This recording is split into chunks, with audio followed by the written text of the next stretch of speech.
Hello everyone, welcome back to my channel. I hope you all are doing well. So today's video is related about skin. তো আজকের ভিডিওটা মূলত হচ্ছে skin নিয়ে how to remove our facial hair. কিভাবে আমরা আমাদের স্কিনে যে ফেশিয়াল হেয়ারটা আছে মানে যে দেখো আমাদের এই যে এখন যদি এটা আমার ক্লিন করা আছে, এই যে এখান থেকে যে ড্র লাইন বরাবর যে আমাদের লোমগুলো হয়ে থাকে, এই লোমগুলোকে আমাদের স্কিনে যে লোমগুলো হয়ে থাকে সেগুলোকে আমরা কি করে রিমুভ করব। তো আজকের ভিডিওটা সেই নিয়ে। অধিকাংশ মানুষ নিজের স্কিন নিয়ে খুবই সচেতন, আর ভালো স্কিন পাওয়ার জন্য আমাদের টেক কেয়ার যত্নটা কিন্তু খুবই প্রয়োজন। তো ভালো স্কিন পেতে গেলে যেমন আমাদেরকে যত্ন করতে হয়, ঠিক তার পাশাপাশি যে যত্নগুলো কেমন হওয়া উচিত, যেখানে আমরা ভালো একটা স্কিন পেতে পারি, চকচকে ঝলমলে স্কিন পেতে পারি, তো তার জন্য তো আমাদেরকে অতি অবশ্যই আমাদেরকে স্কিন কেয়ার করতে হবে। শুধু স্কিন মুখে ঘষা মাজা করলেই হবে না, তার সাথে সাথে আমাদের ভিতর থেকে আমাদেরকে হাইড্রেট থাকতে হবে। ভিতর থেকে যদি আমরা হাইড্রেট না থাকি দেন আমাদের স্কিন কিন্তু আলটিমেটলি কাজ হবে না। তো আমাদের মুখে দেখা যায় যে প্রচুর লোম অনেকের থাকে, কি বলো তো, অনেকের থাকে মানে এইগুলোতে বা আপার লিপস বলো বা এই ফোরহেড বলো, এখানে প্রচুর পরিমাণে লোম গজায়। তো লোম গজালে কী হয়, সেটি স্বাভাবিক ক্রমে যদি মুখে মানে লোমের সংখ্যাটা বেশি হয়ে থাকে তাহলে কি হয়ে থাকে, তাহলে মুখটা কিন্তু কালো দেখায়। কেননা লোম যদি গজিয়ে থাকে সে তো সেই মুখটা অবশ্যই কালো দেখাবে, আর সেটাই স্বাভাবিক। কিন্তু যদি লোমহীন মুখ থাকে, লোমহীন মুখ বলতে গেলে যদি স্কিনটা ক্লিয়ার থাকে, বেশি লোম না থাকে, তাহলে কি হয়, মুখটাকে অনেকটা ফেয়ার দেখায়। আর সবথেকে বড় যেটা হচ্ছে যে তুমি স্কিনে যাই লাগাও না কেন, সাপোজ ধরো কোনো মেকআপ করলে যখন আমরা ফাউন্ডেশন লাগিয়ে থাকি বা কোনো কনসিলার লাগিয়ে থাকি, তখন কী হয়, তখন হয়তো আমরা ছবিতে আমরা বুঝতে পারি না, বাট যখন অরিজিনালি কেউ যখন ফেস টু ফেস দেখে তখন কি হয়ে থাকে, সেই লোমগুলোর মধ্যে যে ফাউন্ডেশনটা আমরা ইউজ করে থাকি, সে ক্রিম বলো পাউডার বলো, সেগুলো কিন্তু আটকে থাকে, মানে লোমকূপে আটকে থাকে, এবং লোমকূপে আটকে থেকে সেগুলোকে একদম অদ্ভুত দেখতে লাগে, মানে প্রপারলি ব্লেন্ড হয় না, প্রপারলি অ্যাবজর্ব হয় না। কেন অ্যাবজর্ব হয় না, কেননা আমাদের সেই ক্রিমগুলো আমাদের লোমকূপে আটকে যায়। ঠিক আছে, তো এটি একটি বড় সমস্যা। আর শুধুমাত্র মেকআপটাই নয়, আর তার পাশাপাশি এমনি যখনই আমরা কোনো মুখের সমস্যার জন্য বা স্কিনটাকে ভালো করার জন্য কোনো ক্রিম লাগাই, সেটাও কিন্তু লোমের জন্যই আমাদের আটকে যায়।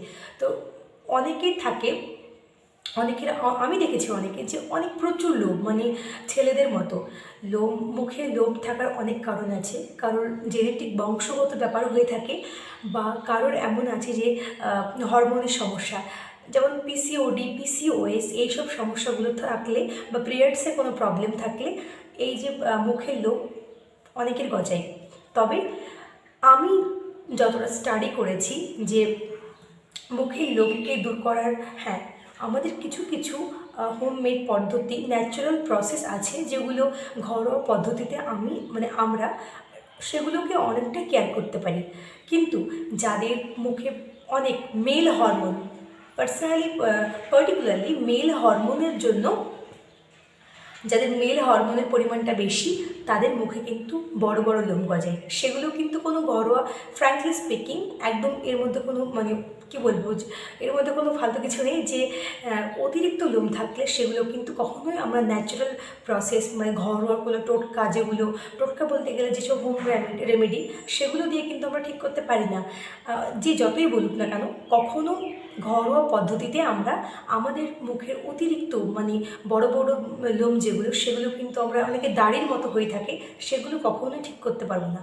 তবে হ্যাঁ, যেগুলো পাতলা, মানে খুবই হয়তো হালকা হালকা লেয়ার আছে, কিছু কিছু কিছু কিছু এদিকে আমি জানি না, তোমরা এখানে বুঝতে পারবে না, কেননা আমার লোমটা এখানে নেই অ্যাকচুয়াল, এখন আমার পুরো ক্লিন আছে।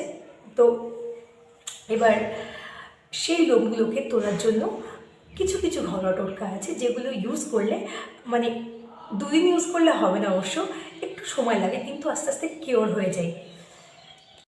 বিশেষ করে মহিলাদের ক্ষেত্রে যাদের স্কিনে প্রচণ্ড লোম আছে তাদের তো খুবই সমস্যা। আর এই সমস্যার জন্য অনেক মহিলারাই পার্লারে যান, পার্লারে গিয়ে থ্রেডিং করানো হয়, এবং থ্রেডিং করানোর আমি বলবো না যে এটা খারাপ, খারাপ বলতে গেলে এটাই, যাদের সেন্সিটিভ স্কিন হয়ে থাকে, মানে সেন্সিটিভ স্কিন আছে আর কি, তারা যদি থ্রেডিং করানো হয়, তো থ্রেডিং করানোর পরে কী হয়, স্কিনগুলো মানে অটোমেটিক্যালি লাল লাল হয়ে যায়, একটু রেডিশ টাইপের হয়ে যায়।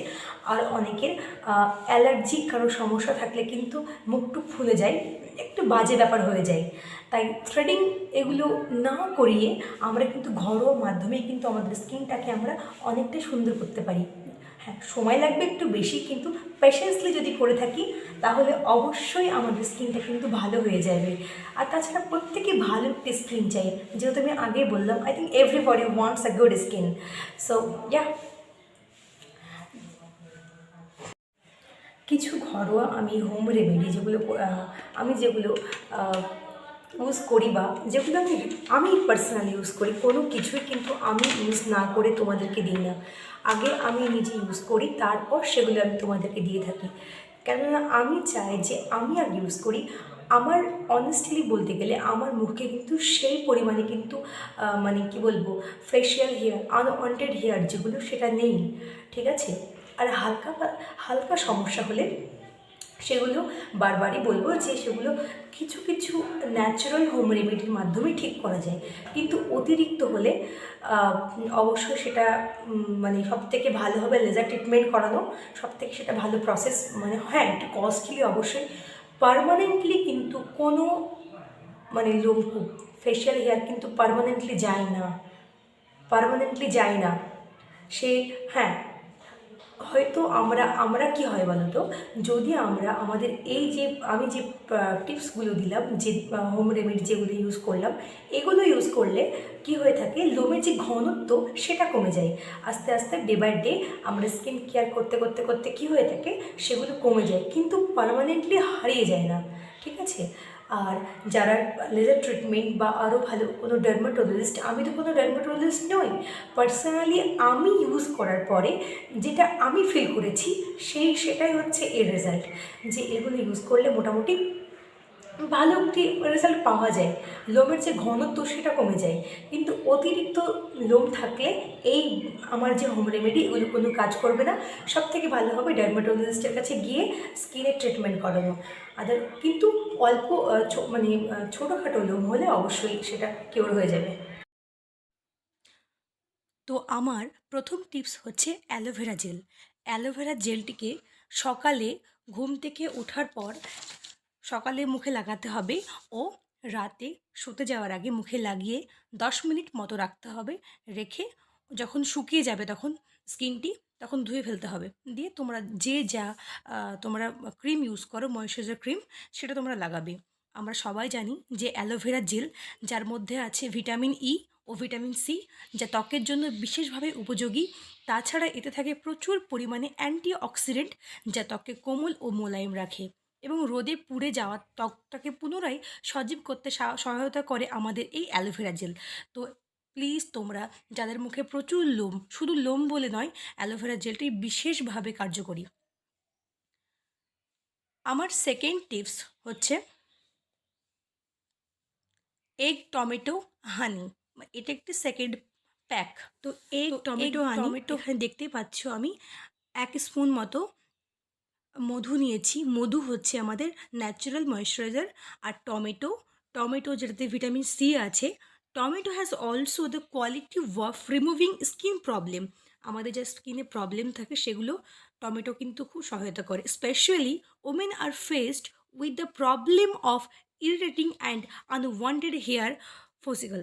সো যেগুলো আমাদের হেয়ার সমস্যা, যেগুলো আনওয়ান্টেড ফেশিয়াল হেয়ার, সেগুলোকে টমেটো তুলতে, রিমুভ করতে কিন্তু খুবই সহায়তা করে। আর ডিমের যে সাদা অংশ, তার সোর্স হলো কি আমাদের ময়েশ্চারাইজার। ডিম স্কিনকে টাইট করতে খুবই সাহায্য করে। আর স্কিনে যে পোর্সগুলো থাকে, শ্রিঙ্ক পোর্স, সেগুলোকে কিন্তু ডিমের যে সাদা অংশ এটি কন্ট্রোল করে। তাছাড়া ডিম আনওয়ান্টেড ফেশিয়াল হেয়ারকে কন্ট্রোল করে। It is a chemical free solution as well as it helps removing facial hair. So এই প্যাকটি তোমরা লাগিয়ে মুখে রাখবে, তারপরে শুকিয়ে গেলে তোমরা তখন ওয়াশ করে ক্রিম লাগিয়ে নেবে।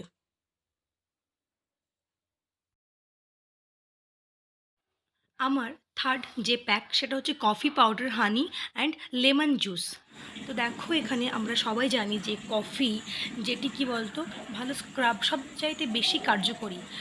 এটি কফিতে মুখের যে লোমের হাত থেকে কফি ইউজ করলে কিন্তু রক্ষা পেতে পারি। কফিতে যে ক্যাফেইন থাকে যেটি ত্বকের গভীরে ঢুকে লোম দূর করতে সাহায্য করে। আর লেবু, যেটি হচ্ছে কি বলতো লেবুর রস প্রাকৃতিক ব্লিচ হিসাবে কাজ করে। আর মুখের লোম দূর করা ও লোমের ঘনত্ব কমাতে লেবুর রসের কিন্তু জুড়ি মেলা ভার। তো এখানে আমি কি করেছি, লেবু এই যে প্যাকটা তৈরি করেছি এটা কটনে করে লাগাতে হবে, তুলো লাগিয়ে তারপরে শুকিয়ে গেলে ওয়াশ করে নিতে হবে। আমার চতুর্থ টিপস হচ্ছে সিদ্ধ ভাত আর হলুদ আর একটু মধু। এর আগেই বললাম যে মধুকে আমরা ন্যাচারাল ময়েশ্চারাইজার হিসাবে ইউজ করতে পারি। আর ভাত, যারা কোরিয়ান বিউটি, কোরিয়াতে ভাতকে মানে ভাতের জল, ঠিক আছে, রাইস ওয়াটার, এগুলো দিয়ে মুখের স্কিন খুব সুন্দর পাওয়া যায়। তো দেখো যে প্যাকটিকে আমি এইভাবে তৈরি করছি, এই প্যাকটিকে এইভাবে তৈরি করে তোমরা লাগিয়ে রেখো। আর 15 মিনিট লাগিয়ে রাখার পরে দেখতে পাবে তোমরা যে এটি সপ্তাহে তোমরা 2 দিন করতে পারো, যাদের বেশি এরকম প্রবলেম আর কি। আর তোমরা চাইলে যদি মনে হয় যে খুব চটজলদি আছে আমাদের, তা আমাদের মানে অবশ্যই হোম রেমেডিগুলো করলে, মানে এগুলো তো লেন্দি প্রসেস, এগুলো তো আর আজকে ইউজ করলাম নষ্ট হয়ে গেল এমনটা তো নয়, মানে একটু সময় লাগবে। আর যদি খুবই তাড়া থাকে তাহলে তো অবশ্যই তোমরা কী বলতো, তোমরা যেগুলো রেজার, স্কিন রেজার, ফেশিয়াল রেজার, সেগুলো অবশ্যই ইউজ করতে পারো। তার সাথে সাথে যে আইব্রো শেপারগুলো হয় সেগুলো দিয়ে তোমরা ইউজ করতে পারো।